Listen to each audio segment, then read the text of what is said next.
So here is a tutorial on how to mirror the animation.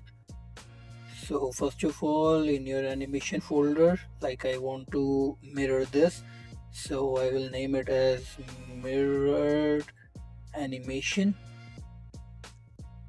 and save it.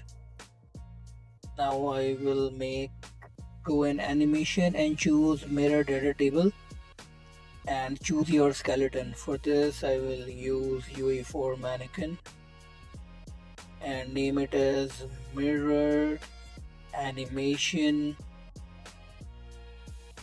asset. You can name it whatever you want. Just open it.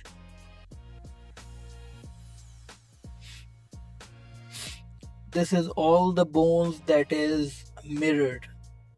You can see that the upper arm is mirrored to upper arm right, upper arm left is mirrored to upper arm right, and so on and so forth. So just save it.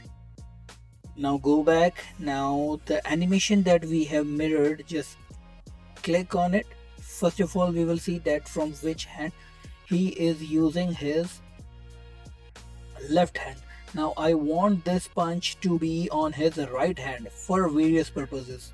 So I will just click on it, and in animation modifier I will add a modifier.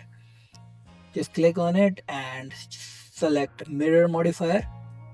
Click on mirror modifier and you will see the mirrored animation asset that we just made. Just click apply and voila, the animation is now mirrored. You can see. So if you like this video and this video helped you in any case, just give it a like and subscribe to my channel. Thank you.